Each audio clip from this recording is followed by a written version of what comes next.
everybody. My name is Leslie Pyle, and today I'm excited to have Marisa Lonic with me. She is time management guru, goal achiever, and she's going to share a wealth of information, I'm sure, with you all. So, Marissa, thank you so much for joining me. Yeah, thank you so much for having me. So, tell me how you got your start, a little bit about your backstory.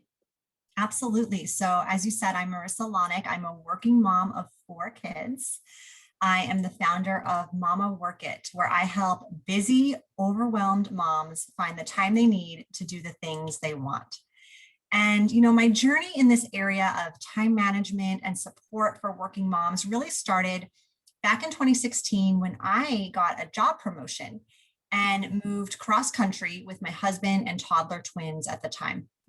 I came from working a job that I was very comfortable in, often from home with family and friends nearby for support, to a new challenging role I had to learn with a new daily commute in a new city with no friends. And it was honestly a little scary to me. I was scared I was going to be able, like, I wasn't going to be able to give enough to my kids or to my husband or to my new job or to Right. myself. Yes. So, yeah, so I almost didn't make the move and take on this awesome opportunity because of that fear. Mhm. But, um, spoiler alert, I did. So as I figured out my new normal, it turned out that it wasn't necessarily harder, it was just different. I Mhm. implemented new systems. I started organizing my time and priorities in different ways so I could feel like I was thriving in all areas that were important to me. And part of that journey involved me starting a blog to share some of my tips as a working mom, juggling all these things. So from there, I launched my first e-course, the Get More Time Project, followed by my first book, Time Management, How to Get the Time You Need to Do the Things You Want. Mhm. And Mama Work It just grew from there. And I now offer additional resources like a journal planner, other courses, coaching and mentorship, and a podcast, and the blog is still there. Oh, wow. You are busy. So, are you still working your job or is this fully your job now? I'm still working my job right now. Yes. Wow. So you're juggling it all. So you've got to have some great tips. I can't wait to hear them. Yeah, I'm excited to share. Great. So my first question for you is what are the 4 words moms say the most every day? Oh, yes. I love this question. Well, first, do you want to take a guess, Leslie? I'm too busy. Close. I don't have time, Mm. right? So, seriously, how many times a day do you say this, think this, believe this? I used to a lot. Hmm. And the truth behind this saying is it's just not true. Hmm. And I know that's a hard thing to say, or a harsh thing to say, I should say, but you know, it's actually, when you look at it from a different perspective, it is the truth. So, Hmm. really, just hear me out for this. I used to say this, like I said, all day, every day. I used to even believe it. But I started doing something super simple and it literally changed my life. I started swapping the phrase, I don't have time, for the phrase, it's not a priority to me. And when I Yes. started doing this, I immediately felt better and Hmm. less guilty about certain choices I was making and how I was spending my time. And with other things, it sort of lit a match for me to make a change in how I was spending my time.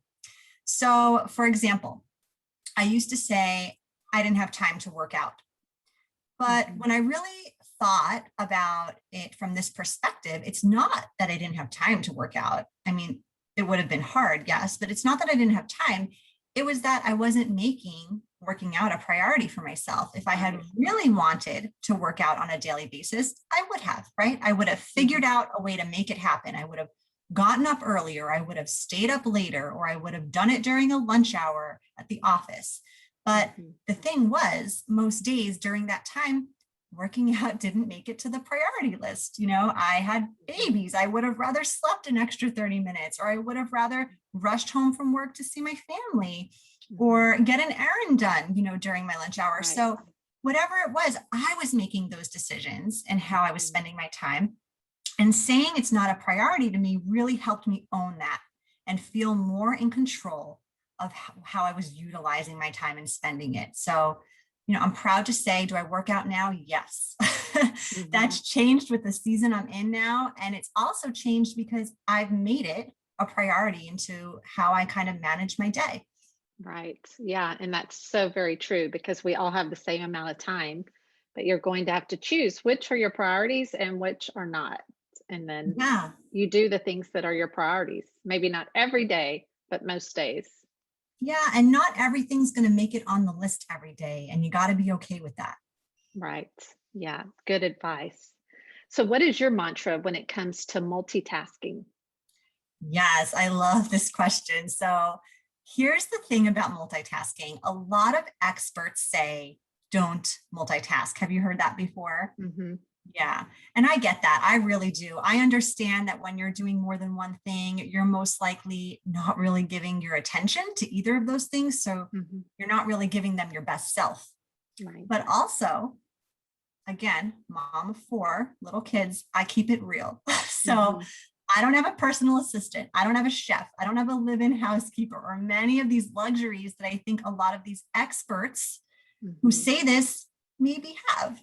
So I'm busy and I have to get a lot of things done every day. Hmm. So multitasking is part of my life. And I imagine for your listeners, part of theirs too. So I do choose wisely what I multitask and what I don't, though. And my mantra when it comes to multitasking is this: multitask the mindless, solo task the mindful. So Yes. things where you don't necessarily need your full brain power for, like washing the dishes or folding the laundry, you Hmm. multitask. I Right. personally like to pair these things with, something I enjoy more, like catching up with a friend on the phone or listening to a podcast at that time. Hmm. And then things I want to dedicate my full time and attention to, things that are important to me, like playtime with my kids or having dinner with my family or a work project, I Hmm. solo task that. I don't try and do other things while I'm focused on those. Yes, and that's really good advice because I am 100% in agreement. Because if I need to focus on writing a blog, I can't multitask and do that. It's got to have my full attention. But if I'm going to go take a quick run or more like walk, I'm going to listen to a podcast because I don't want to waste that time. Not really waste, but I want to. Oh, there's like 10 podcasts I want to listen to. Let me grab one of those while I take a walk or take a drive or whatever it might be. So, if you kind of reframe how you think about multitasking, it makes a lot more sense because there are things that you can multitask, just like you said. Yeah, agree. Mhm. Okay, what can you do to shift your mindset for time management? Yes. And mindset plays a big thing when it comes to time management, in addition to lots of areas of our lives, but I think especially to this. So, something super simple you can do to have a really big mindset impact with regards to time management is to start saying the words get to versus have to.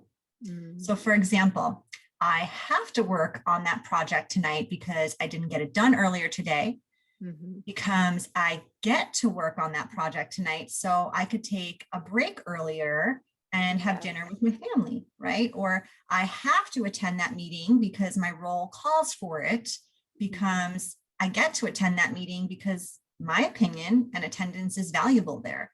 mhm. So, really, just looking at this through a more positive lens and gives you that kind of glass half full perspective and helps you appreciate the ways you're spending your time and not feeling kind of like your time is in control of you, but like Right. you are making that choice. You are more in control of the things you're Mhm. doing.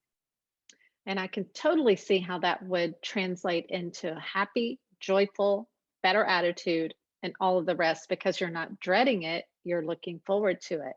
And you're changing the way you look at things because like you've probably seen the sayings that say, instead of dreading doing the dishes, look at it as I'm grateful that I have a family that I have to do the dishes for, or that I have a home, or whatever it might be. So there is always a way to kind of tweak the way you think so that you can change your mindset and have a more grateful and appreciative heart too. Yes, yes. Couldn't agree more. Yeah. Okay, so what are some daily habits you recommend when it comes to managing your time? Yes, I love giving these really practical tips because I think There's a lot you can do on the back end for time management, but also I know moms, and moms just want to know, just tell me what to do, right? So for me, a big one is plan ahead the night before. Mhm. I recommend writing 3 things down you will absolutely get done the following day. No questions asked. Only 3, no more, no less. You don't want to overwhelm yourself with too much Mhm. and then feel like you barely made a dent in your list the following day. Mhm. And if you have no idea what you want or need to get done, you're going to end up wasting any free time you get. So you need to have 3 small goals a day that you commit to and you hold yourself accountable for. And the simple act of writing these things down makes a huge difference in your ability Mhm. to actually get them done. So Right. personally, and this is not to plug my own product, but I'm a I super was fan going of to it. ask. Yeah, I'm a super fan of it. So I have to tell you about it. But I use a guided journal planner for this process. And mine is called Word to Your Mother, a Mama's Guide to Journal Today and Slay Tomorrow, because it is a great way to spend 15 minutes each night reflecting on my day, Mhm. planning for the next, and including myself in the Mhm. time management plan, not just everyone around me who I'm taking care of, because that is also kind of a downfall of moms, Mhm. is that we do so much for everyone else and we're always last on the list. And you Mhm. know what happens to the last thing on the list most times? It doesn't get done. Right. So I really like kind of going to sleep with a clear head, doing this the night before so I'm not scrambling in the morning to kind of decide how my day is going to flow.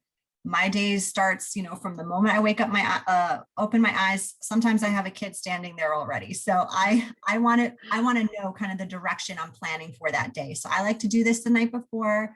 I like to reflect on my day. Again, Mhm. it's 15-minute commitment. It's not Right. a huge time suck that someone should dread doing. It's quick and Right. easy, and I just really, I think this is a great process for a lot of Yeah. moms. So is your planner, is it paper product or is it an app? It's a paper product, yes, and it's Okay. available on Amazon or on my website. Okay, awesome. Yeah, I think that's so helpful for people because it just totally gets you organized. I know days that I don't know what I'm doing are days that I feel like I was so unproductive. But if you have a guide that you can live by with those 3 goals, it makes such a big difference. And you feel so much more accomplished when you check things off. At least for me, I love to check things off the list. Yes, yes. And I just want to stress, because sometimes I think goals make people feel intimidated. They automatically think these big goals that they have to achieve every day. Oh no, these can be so simple. I mean, sometimes on my list, my goal is like a load of laundry washed, folded, and put away, just one. Because I know Yeah. that it's hard for me to do all the steps sometimes in one day. So Hmm. I'll make that one of my goals, right? Or something maybe a little bit larger, but broken down into steps. So I don't want Right. anyone to feel intimidated that like I do these 3 major goals every day. I don't. I take Hmm. small steps every day, but that's what, gets you to a bigger place. Right. And I don't know how your mind works, but I have sort of my business list and my mom list or my home list. But one of my goals is like do my online grocery shopping because that's important. Your family needs to eat, and when I can check that off, and I love that I can do it online now, and I don't. I mean, I'll go sometimes to the store, but I love that I don't have to. So small Yeah, successes. absolutely. Yeah, those make you feel like you're winning at the end of the day and not kind of like defeated. Right. Yes. Okay, so how do time management and self care go hand in hand? So I think these 2 things are basically like sisters from another mister. And here's why. When you feel good, you do good. When you're Hmm. taking care of yourself, you're on your A game. You have more energy, you're in good spirits most of the time. You wake up feeling energized and motivated, and you go to sleep feeling proud and accomplished. Yes. And, you can't feel all those things unless you feel good to begin with. And you can't feel good unless you're caring for yourself. Yeah. So, self care looks different to different people. And it even is different depending what day it is or what time of Hmm. day it is. So, I think it's really important to figure out what that means to you. Hmm. When you close your eyes and you think of self care, most of us moms imagine like this spa day or sitting in a quiet space with a hot coffee or something very soothing and relaxing. But Right. the thing is, self-care can be a number of things. It can really just be whatever fills your cup. Hmm. Maybe it's having a phone chat with a friend. Maybe it's working on a passion project. Maybe it's DIYing your house. Maybe it's doing some form of art, or maybe it's exercise. There are so many things that qualify as self-care. And it's just Hmm. really important to pinpoint what that looks like to you. Right. And I think even just if you haven't done this, take an inventory like what really fills me and energizes me? What makes me feel good about myself? Is it going to get a facial? Is it taking a run? Is it reading a chapter of my Bible? Whatever that might be for you, I think it's so important that you add that. That should be one of your goals daily if possible, but at least often. So that because we all know that you cannot pour from an empty cup. And if your cup is always empty, then you get the burnout, you get the stress, you get the depression. It just kind of all goes spiral downward. Yes, yes. I'm in total agreement. I think you should do something nice for yourself every single day. So, Hmm. Yeah. Well, that's all the questions I have for you, Marissa. Did you have any other thing that you wanted to share that we didn't cover? oh my gosh, I could talk about this topic all day. I know we got to wrap up this episode. So, yeah, Yeah. I would say, if you want to check out more of what I have to offer or even just my free resources, feel Yeah. free to subscribe to my website. It's www.mamaworkit.com. Right now, I'm offering a free training if you sign up. It is on working from home with kids during the pandemic. So Very good. conquering working and parenting during the pandemic. Happy to have you Yeah. listen to that. I think that's been super helpful for lots of moms right now. And I would love to have you join, and get the weekly newsletter. Yeah. Perfect. I'm sure that there'll be a lot of moms that will be eager to learn more about how to balance their time management, their self care, and all of that. So, thank you so much, Marissa. You've been so much fun and such a wealth of information. Yeah, thanks for having me. It's been fun.